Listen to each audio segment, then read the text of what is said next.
Welcome to Outbound Labs by Predictable Revenue, where we share the results of our prospecting experiments, what we learned along the way, and what it means for your team.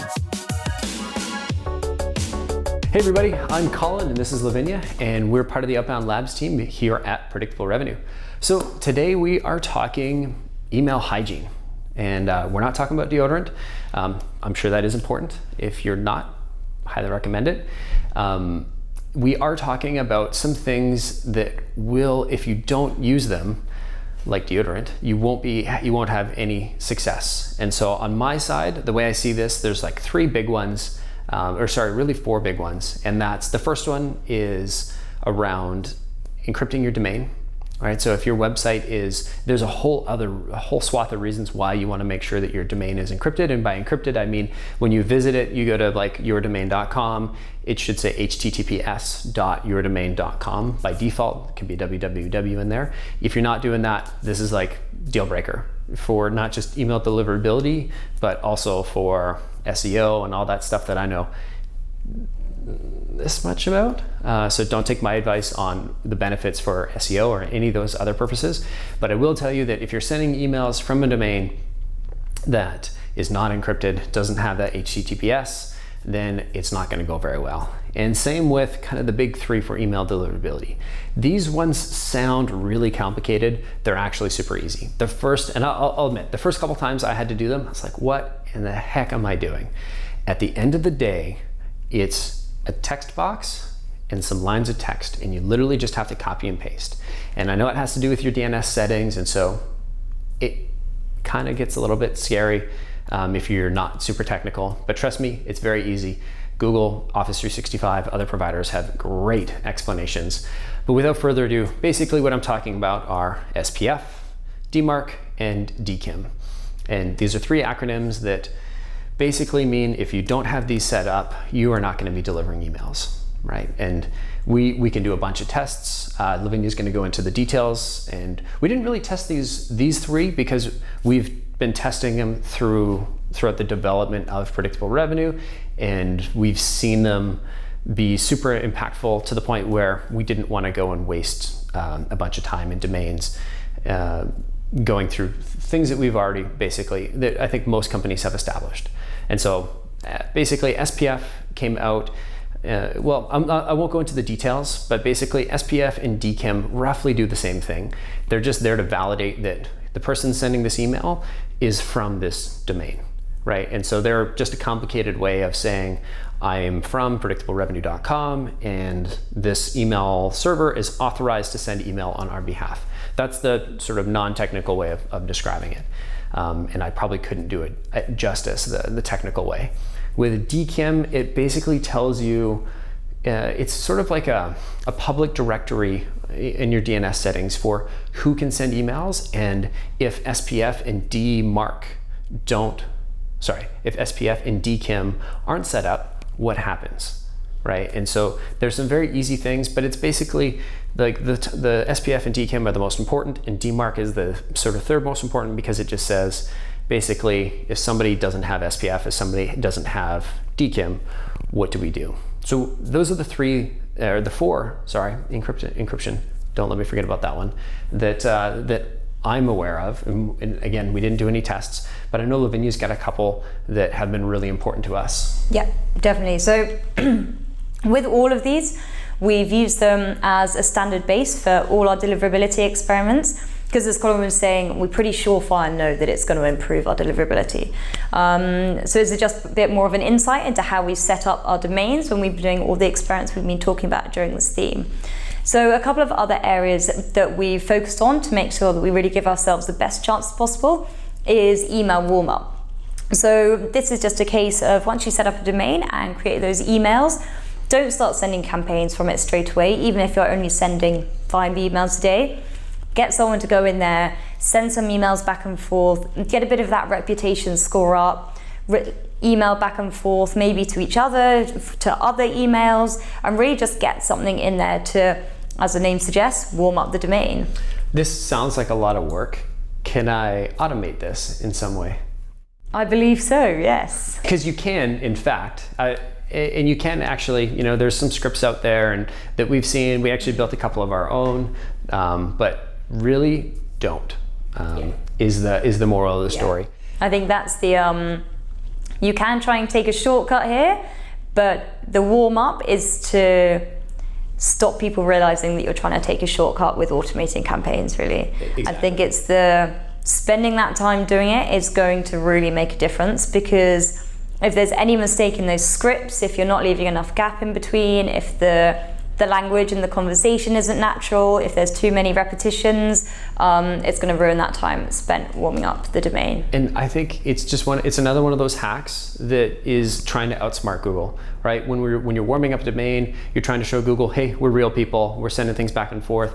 We know that, you know, most of the domains and most of the accounts that get created under Google, and I've heard, I don't have any validation on this source, but I've heard upwards of 95% of the new accounts that get created on the Google platform are actually for the purposes of spam. And so if you look at it from that lens, they're just trying to say, okay, they're just trying to see who are real people and who are using this for abusive purposes, right? And when you're a sales development team and you're saying, hey, I don't want to potentially risk compromising our parent company's main domain by sending some prospecting emails, this is one of those things that you want to really pay attention to. Yeah, definitely. And there's one last action we took with all of the emails we sent, all the campaigns we set up. And that was to use a tool just to check that list of contacts, because there are lots of spam traps out there. There are lots of invalid emails, and just from individuals who have left companies, you don't want to be getting a high volume of bounce notices, because that's going to flag you in a negative light. And definitely you don't want to fall into any spam traps which will be out there. So there are loads of tools online, and it can take 5 minutes to check a list, and it will pull out all the emails that I think may give you trouble. So just to make sure you keep with the best chance of having real emails to real people, which is what you want to be doing anyway. 100%. I think if I look back at the metrics, because we look at our deliverability, the number of emails, the positive reply rate, the meeting booking rate across the board, I remember 2 significant dips in our company lifetime. And the first one happened when they brought out SPF and DKIM. And those came out in short succession from each other. Maybe they were 6 or 9 months, and they were combined 2 fairly sizable dips.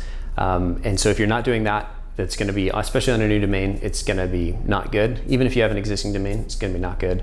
The second one came when I think something in this Google spam algorithm changed, and they really started moving forward with looking at engagement, right? And so we saw the first dip was when SPF became a thing. The second dip was when they moved to this more engagement model. And the engagement model is, are they answering? Are they forwarding? Are they opening?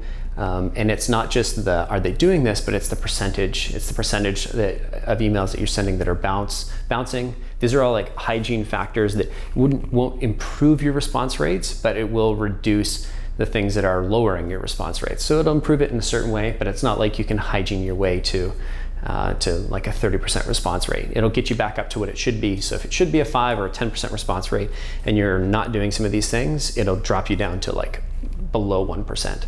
And so these are some very easy things that you can do. It's about list quality. And no matter, even if you're sitting there saying, hey, well, I buy my list from this provider or that provider, trust me, we've bought data from them as well. I still recommend running them through these tools. Fresh Address, 250 OK. There's a bunch. And if you're curious, drop a comment there and our social media team will track us down.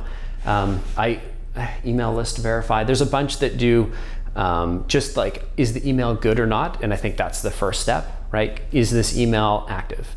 That's a really important one because you don't want to be sending to dead emails. But I think the most important one, and the reason why we've used Fresh Address so much, is because they maintain some sort of database of dead emails that are potential spam traps or honeypots. And if you hit one of those, it's not very good for your domain reputation or your deliverability. So you want to make sure that you're filtering out as many of those as you possibly can, so that you're not doing these things that can take your 10% response rate and drop it down to sub 1%. What have we missed? Anything else? Definitely. That's it. That's all the hygiene factors and the warm elements we use for all our domains as standard practice, as well as for all our experiments. So if you do want to go and replicate some of our experiments, if you have ideas for your own, these are all good base levels to start with for the new domains that you use. Awesome. Yeah, and we, like I said, we didn't do more tests for these ones because we've tested them out over time, and we've seen massive drop-offs. When SPF came in, I want to say our results dropped by like 60%. And when they changed to the engagement model, I want to say it dropped again. And again, when I say it dropped, I mean it dropped temporarily, and then it rebounded, and then it dropped again, and it rebounded. So these are some things that we know you want to pay attention to. But really, I'd say if there's 3 takeaways from this whole video, it's SPF, DMark, SPF, DKIM, and removing the dead bounced email addresses and honeypots. And then if I added 2 more, it'd be sort of on the encryption side and DMark. So those are kind of the top 5. They're super easy to do. They don't take any extra time, and they just show that it's one of those things that just prevent you from harming yourself. So we've got this I think wraps up our email deliverability. It does, yep. Yeah, section here. So we've got our next one focusing on not just, so we've kind of, in this section, we've covered a lot of the hygiene factors that go in and can nuke your deliverability. What we're gonna look at next is how do we increase that? How do we take you from a 5 to a 10 or a 10 to a 20% response rate? And that's really what the next section is gonna be. So if you wanna learn more about that, the subscribe button here or here. There's also a bell icon somewhere, and we need you to hit that. Or if you want to get a notification when we launch our next video, hit that little button and we'll make sure it shows up in your feed. All right, thanks everybody. We'll see you next time. Bye. For now. For now. For now.